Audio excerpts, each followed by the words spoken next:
శ్రోతలు, ఈరోజు మన పాఠం ఫిలిప్పీ పత్రిక 3వ అధ్యాయం 4 నుండి 9వ వచనం వరకు. పౌలు ఫిలిప్పీ సంఘానికి ఉత్తరం రాస్తూ అన్నాడు, కావాలంటే నేను శరీరాన్ని ఆస్పదం చేసుకోవచ్చు. మరెవరైనా శరీరమును ఆస్పదం చేసుకోగోరిన ఎడల నేను మరి ఎక్కువగా చేసుకోవచ్చు. 8వ దినాన సున్నతి పొందాను. ఇశ్రాయేలు వంశపు వాడనై బెన్యామీను గోత్రములో పుట్టి హెబ్రీయుల సంతానమైన హెబ్రీయుడనై ధర్మశాస్త్ర విషయము పరిసయ్యుడినై ఆసక్తి విషయము సంఘమును హింసించేవాడినై ధర్మశాస్త్రము వలని నీతి విషయము అనింద్యుడనై ఉండేవాణ్ణి. అయినా ఏవేవి నాకు లాభకరములై ఉన్నాయో వాటిని క్రీస్తు నిమిత్తము నష్టముగా ఎంచుకున్నాను. నిశ్చయముగా నా ప్రభువైన యేసుక్రీస్తును గూర్చిన అతి శ్రేష్టమైన జ్ఞానము నిమిత్తమై సమస్తమును నష్టముగా ఎంచుకుంటూ ఉన్నాను.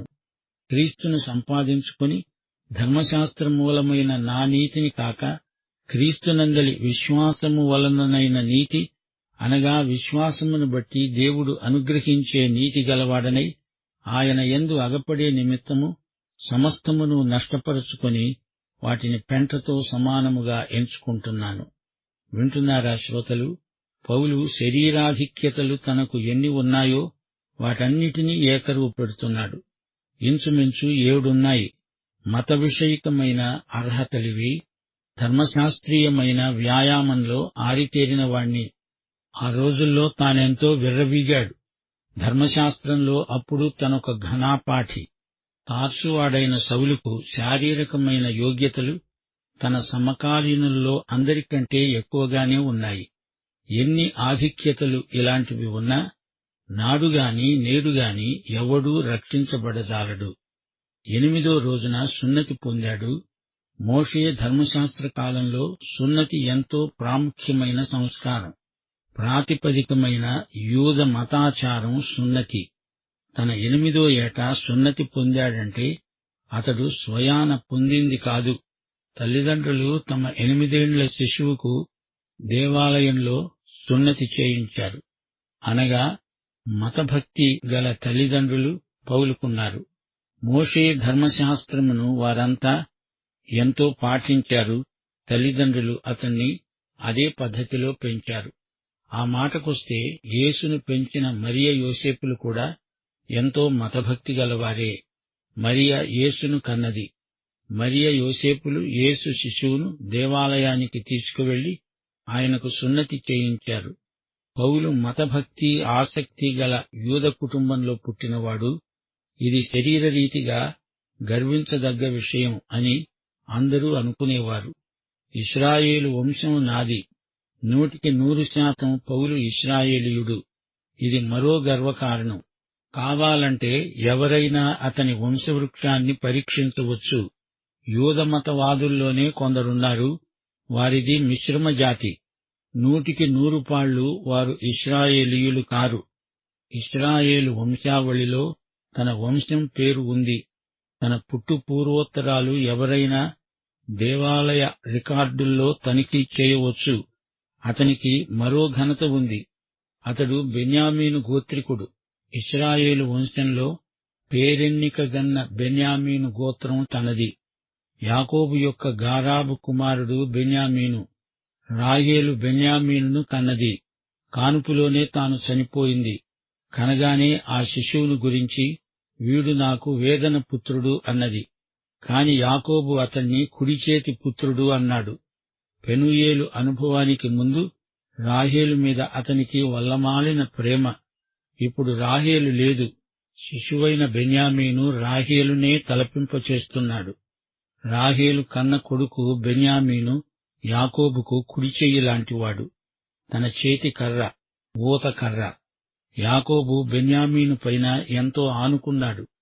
ఇశ్రాయేలును ఏలిన మొదటి రాజు బెన్యామీను గోత్రం నుంచే వచ్చాడు. అతని పేరు సౌలు. తార్సువాడైన ఈ సౌలుకు ఆ సౌలు పేరే పెట్టారు. అందుకే ఈయన సగర్వంగా చెప్పుకున్నాడు, నేను బెన్యామీను గోత్రికుణ్ణి. నేను ఫలాని కుటుంబానికి చెందిన వాణ్ణి. నా తండ్రి పెద్ద పేరు మోగిన పాస్టరు. మా సంఘం పేరు ప్రఖ్యాతులు గలది. అసలు ఈ ఆలయాన్ని కట్టించింది మా తాతగారు అంటూ కొందరు గొప్పలు చెప్పుకుంటారు గాని ఆ కుటుంబంలో లేక ఆ సంఘంలో ప్రభువుకు మహిమ కలిగించేది ఏదీ ఉండకపోవచ్చు. అయితే బెన్యామీను గోత్రం ఎంతో ప్రాముఖ్యమైనది చెప్పుకోదలుచుకుంటే అది పౌలుకు గర్వకారణమే. నేను హెబ్రీయులలో హెబ్రీయుణ్ణి అంటున్నాడు పౌలు. హెబ్రీయుల్లో తాను తక్కువవాడేమీ కాడు. తాను ఎంతో పై స్థాయికి చెందిన నాయకుడు. ఇక ధర్మశాస్త్రానికి సంబంధించినంతవరకు తాను నిష్ఠగల పరిసయ్యుడు. ఇశ్రాయేలు జాతిలో పరిసయ్యులకు మతాసక్తి పెట్టింది పేరు. అటు రాజకీయం, ఇటు మతం, ఈ రెండూ వీరికి అధికాసక్తి. ఇశ్రాయేలు చెరకు అనంతరం ఈ మతశాఖ రూపొందింది. రాను రాను వీరు మతఛాందసులైపోయారు. లేఖనములోని ప్రతి అక్షరాన్ని పట్టి చూస్తారు. అందులో ఒక్క పొల్లుగాని సున్నాగాని విడిచేది లేదు. నిష్కర్షగా నిర్దాక్షిణ్యంగా ప్రజలను శిక్షిస్తారు. దేవదూతలంటే పరిసయ్యులకు నమ్మకం ఉంది. పునరుత్థానమున్నదని, అద్భుతాలు ఉన్నాయని నమ్ముతారు. వారి రాజకీయాలలో తమ జాతి గొప్పతనాన్ని చాటుతారు. దేవుని రాజ్యం స్థాపిస్తాము అనే దీక్షతో ఉన్నారు. నికోదేము యేసు దగ్గరికి వచ్చాడంటే రాజ్య స్థాపనకు, రోమా ప్రభుత్వాన్ని కూలదోయడానికి యేసు తమకు ఉపయోగపడతాడేమో కనుక్కుందామని వచ్చాడు. రాజకీయ వ్యూహంతో రోమా రాజ్యాన్ని జయించాలని నాటి పరిసయ్యుల ఆశయం. పౌలు అలాంటి పరిసయ్యుడు. ఆసక్తి ఎంతవరకు పోయింది అంటే క్రైస్తవులను దారుణంగా హింసించసాగాడు. యేసు మార్గంలో ఉన్నవారిని నాశనం చేశాడు. అది దైవసేవే అనుకున్నాడు. క్రైస్తవ సంఘాన్ని ఘోరంగా హింసించాడు. విశ్వాసులెందరినో చంపేశాడు. యెరూషలేము నుండి క్రైస్తవులను తరిమెయ్యాలి, ఈ ఉద్యమాన్ని నాశనం చెయ్యాలనే పట్టుదలతో బయలుదేరాడు. అదే కృతనిశ్చయంతో దమస్కు మార్గాన వెడుతూ దారిలో యేసును కలుసుకున్నాడు. అతని జీవితం కొత్త మలుపు తిరిగింది. యేసు అతన్ని క్షమించాడు, రక్షించాడు. అతన్ని తన అపుస్తలుణ్ణిగా చేసుకున్నాడు. మరో అతిశయ కారణముంది. ధర్మశాస్త్రం ప్రతిపాదించిన నీతి విషయంలో పౌలు అనింద్యుడు. నేను పాపరహితుణ్ణి, నేను పరిపూర్ణ సిద్ధి పొందినవాణ్ణి అని పౌలు అనడం లేదు. రోమా 7వ అధ్యాయం 7వ వచనంలో పౌలు ఈ విషయాన్ని విశదం చేశాడు. అన్నాడు, ధర్మశాస్త్రము వలననే గాని పాపమనగా ఎట్టిదో నాకు తెలిసేది కాదు. ఆశింపవద్దు అని ధర్మశాస్త్రము చెప్పని ఎడల దురాశ అనగా ఎట్టిదో నాకు తెలిసేది కాదు. నేను పాపం లేనివాణ్ణి, పరిపూర్ణుణ్ణి అని పౌలు చెప్పటం లేదు. ధర్మశాస్త్రోక్తమైన ఆజ్ఞ తన పాపాన్ని వేలుపెట్టి చూపింది. ధర్మశాస్త్రము యొక్క ఆజ్ఞను నీవు మీరితే నీ నేరమే నీవు నేరస్తుడివని రుజువు చేస్తుంది. దొంగతనం చేశావనుకో, ఆ నేరం మీద నీ వేలి ముద్ర పడిపోతుంది. నీవు దొంగవు. అలాగే హత్య. ఈ నేరం చేసిన నీవు నేరస్తుడివని ధృవపడింది. ఎవరికీ తెలియకుండా ఎవడైనా వ్యభిచారం చేయగలడా? నీలో దురాశ ఉంది, అది గర్భం ధరించింది, కనకుండా ఉంటుందా? పౌలు స్పష్టంగా చెబుతున్నాడు, ధర్మశాస్త్రం వల్ల నా పాపమేమిటో ఇట్టే తెలిసిపోయింది. ఒకప్పుడు ధర్మశాస్త్రాన్ని నమ్ముకొని అతిశయించాను. ధర్మశాస్త్రం నన్ను చంపింది.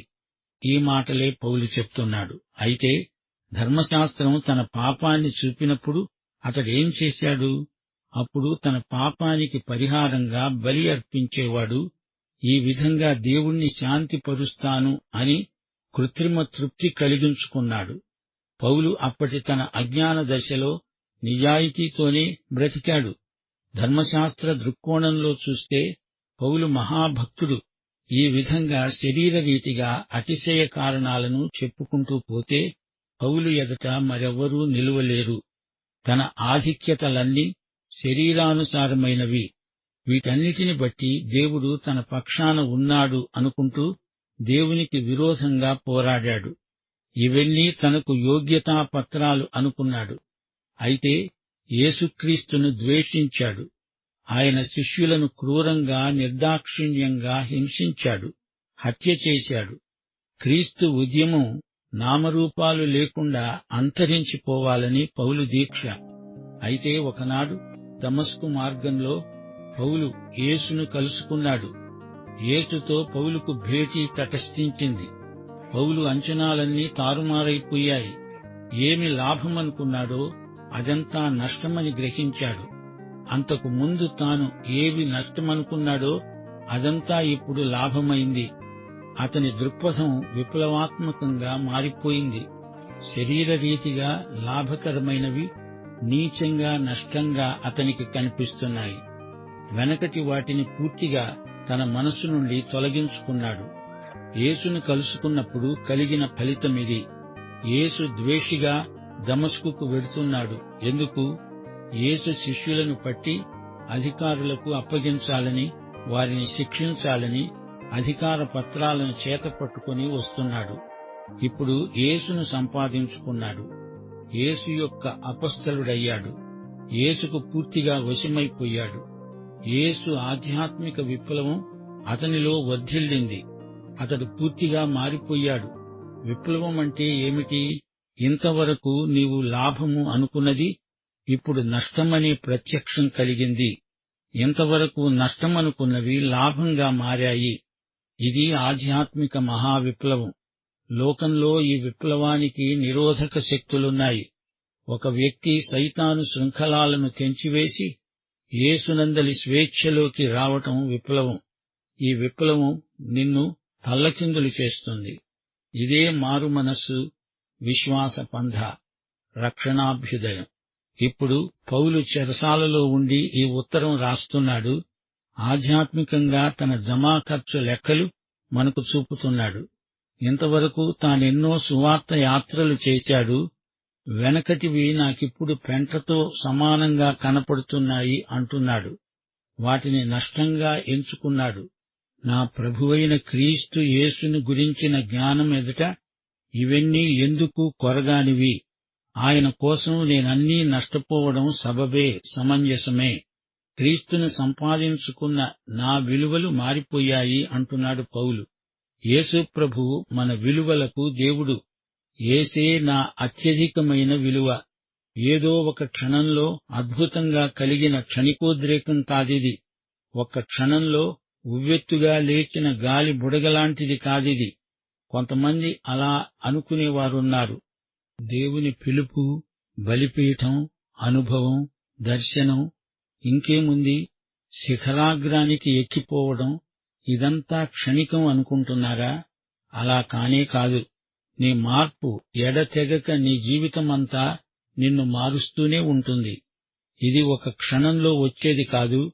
దానికి ఆరంభ బిందువు ఒక క్షణమే కావచ్చుగాని జీవితకాలమంతా నిన్ను మార్చే మార్పు, పరివర్తన ప్రక్రియ ఇది. పరిశుద్ధీకరణ కేవలం ఉద్రేకం కాదు, ఉద్రేకాన్ని మించిన ఉద్వేగం. దేవునిపై ఆధారపడి బ్రతికే అనుదిన జీవితం. పౌలు జీవితంలో ఈ మార్పు మొదలైంది. అప్పటి నుండి తాను క్రీస్తు కొరకే జీవిస్తున్నాడు. తనకున్నదంతా ఆయన కోసం కోల్పోయాడు, నష్టపోయాడు. పౌలు ఆలోచనల్లో యేసు ప్రభువు మాత్రమే ఉన్నాడు. సమస్తమును నష్టపరుచుకుని పెంటతో, పేడతో సమానముగా ఎంచుకున్నాను. పెంటను తీసి దూరంగా పారేశాడు. పెంటను ముట్టిన చేతిని కడుక్కున్నాడు. తన రక్షణకు, తన మహోజ్వలమైన భవిష్యత్తుకు యేసు మీదనే ఆధారపడతాడు. నీవు రక్షణ పొందినప్పుడు ఏమి జరిగింది? నీ మతం పోయింది. పౌలులాగా మతాన్ని పోగొట్టుకుంటేనే కాని పునరుత్థానుడైన యేసు జీవం మనకు లభించదు. తనకు మునుపు లాభకరములై ఉన్నవన్నీ ఇప్పుడు తనకు అసహ్యమనిపిస్తున్నాయి. తనకేమి సంభవించిందో అదంతా ఆధ్యాత్మిక పరిభాషలో వివరిస్తున్నాడు. క్రీస్తునందు తాను ఎలా కనపడాలనుకుంటున్నాడు? నా స్వనీతి కాదు, అది నాకు ఏ కోశానా లేదు. అది ధర్మశాస్త్రీయమైనది. క్రీస్తునందలి విశ్వాసమే నన్నింతవరకు ఇలా మార్చింది. నేను ఇలాగే క్రీస్తునందు కనపడగోరుతున్నాను. అది పౌలు ఆకాంక్ష. విశ్వాసము వల్ల నేను నీతిమంతుణ్ణి. ఇదే స్థితిలో నేను క్రీస్తునందు నా దేవునికి ఇక్కడ అందరికీ కనపడగోరుతున్నాను. శ్రోతలు, ఇది ఎంత గొప్ప కోరిక! జాన్ బనియన్ అనే గొప్ప భక్తుడి అనుభవాలు మీరు వినలేదా? ఒకనాటి సాయంకాలం ఆయన పంట చేలోబడి నడుస్తూ పోతున్నాడు. దేవుని ఎదుట నేను ఎలా నిలబడాలా అని ఆలోచిస్తున్నాడు. తాను పాపి మాత్రమే కాడు, పాపం అతన్ని నిలువునా నింపింది. నడినెత్తి నుండి అరికాలి వరకు అంతా పాపమే. తనదంతా పోయి యేసుక్రీస్తుదంతా నాకు వచ్చింది. నేను అలాగే ఆయన ఎదుట నిలవబడగలను. నా సొంత నీతి పనికిరాదు. అది దేవుని సన్నిధిలో అయోగ్యత, అనర్హత. తన సొంత నీతి ధర్మశాస్త్రీయమైనది. ధర్మశాస్త్రాన్ని గైకొనే విఫల ప్రయత్నం చేస్తూ ఇది నా నీతి అని గర్వించాను. కాని ఇప్పుడిది క్రీస్తు నీతి. అప్పుడు తాను సబ్బాతును ఆచరించానని అతిశయించేవాడు. కాని ఇప్పుడు కొలసీ 2:16 అంటున్నాడు, అన్నపానముల విషయములోనైనా, పండుగ, అమావాస్య, విశ్రాంతి దినము అనే వాటి విషయములోనైనా మీకు తీర్పు తీర్చడానికి ఎవరికీ అవకాశమివ్వకండి. మనం ఎన్ని గొప్పలు చెప్పుకున్నా అవి మన రక్షణకు ఏమాత్రము పనికిరావు. నా స్వంత నీతి అంటే అది ధర్మశాస్త్రపు కసరత్తు. ఇలాంటి నీతి, అతిశయం దేవుని దృష్టిలో మురికి గుడ్డల్లాంటిది అంటున్నాడు ప్రభు. యెషయా గ్రంథం 64:6 మా నీతి క్రియలన్నీ మురికి గుడ్డల వలె అయ్యాయి. నీ మురికి బట్టల మూట దేవుడికిష్టం లేదు, అది అసహ్యం. మురికి పాపిని కడుగుతాడు గాని నీ మురికి బట్టలను ఆయన అంగీకరించడు. పాపి మురికి హృదయాన్ని ప్రభువు తన రక్తంతో కడుగుతాడు. పౌలు తన స్వనీతిని వదులుకున్నాడు, తన మురికి బట్టలను తీసి పారేశాడు. నీవు ప్రభువును అంగీకరించకముందు పాప సంబంధమైన శక్తి సామర్థ్యాలు నీకుండవచ్చు. వాటిని క్రైస్తవీకరించే ప్రయత్నం చెయ్యవద్దు. అంతకుముందు నీ వృత్తి వ్యాసంగాలు ప్రభువును మహిమపరచనివి. మురికి బట్టలు, వాటిని విడిచేసి రావాలి. దివాలా తీసిన పాపిగా ఆయన వద్దకు రా. ఆయనకు నీవేమీ ఇచ్చే ప్రయత్నం చేయవద్దు. బిచ్చగాడికి నీవిస్తావు గాని బిచ్చగాడు నీకేమైనా ఇస్తాడా? పాపి కూడా అంతే. మనకు అంతా ఇచ్చేవాడు యేసు ప్రభువు. నా స్వనీతి కాదు, ధర్మశాస్త్ర నీతి కాదు, క్రీస్తును విశ్వసించినందువలన కలిగిన నీతి. విశ్వాసము ద్వారానే క్రీస్తు నీతి మనకు ప్రాప్తిస్తుంది. క్రీస్తు నీతి కోసం నీవు పనిచేస్తే నీకది దొరకదు. అది కొంటే వచ్చేది కాదు, అది దొంగిలిస్తే దొరికేది కాదు. క్రీస్తును విశ్వసిస్తే ఆ విశ్వాసమే నీకు నీతిగా ఎంచబడుతుంది, పరిగణించబడుతుంది. ఇది దేవుడిస్తే వచ్చే నీతి. యేసు శిలువ మీద చనిపోయినప్పుడు నీ పాపాలకు అది తీసివేత. నిన్ను నీతిమంతుణ్ణి చేయడానికే ఆయన తిరిగి లేచాడు. రక్షణ లేని స్థితిలో నిన్ను చూడడానికి దేవుడు ఇష్టపడడు. ఆయన మనలను ప్రేమించాడు కాబట్టే తనను తానే మన కోసం సమర్పించుకున్నాడు. ఆ ప్రియునియందు మనము అంగీకరించబడ్డాము. ఒక యూద పరిసయ్యుడుగా పౌలుకు ఏమి లాభం కలిగింది? వాటి వల్ల తన ఆధ్యాత్మిక జీవితానికి నష్టమే కాని లాభమేమీ కలుగలేదు. ఈ విషయంలో నేను నిర్దిష్టమైన జీవిత తీర్మానం చేసుకున్నాను. యేసే నా లాభం, మిగతాదంతా నాకు నష్టం. యేసును సంపాదించుకున్నాను, అన్నిటినీ పోగొట్టుకున్నాను, నష్టపోయాను. నీతి అనే మాట మా శ్రోతలు ప్రత్యేకంగా గుర్తించాలి. పౌలుకు ఇప్పుడు దేవునితో సరైన సంబంధం ఉంది. ధర్మశాస్త్రం వల్ల అది కలగలేదు. వినయపూర్వకమైన విశ్వాసమే నిన్ను ఆయన సహవాసంలోకి తెచ్చింది. ప్రియశ్రోత, నీవు ఈ యేసుక్రీస్తును స్వకీయ రక్షకుడుగా, ప్రభువుగా ఎరుగుదువా? అయితే ఈ పాఠం నీ కొరకే. పాఠం ఇంతటితో సమాప్తం. మన ప్రభు అయిన యేసుక్రీస్తు వారి దివ్య కృప, తండ్రి అయిన దేవుని పరమ ప్రేమ, పరిశుద్ధాత్మ యొక్క అన్యోన్య సహవాసము, సమాధానము మనకందరికీ నిత్యత్వము పర్యంతము తోడై ఉండునుగాక. ఆమేన్.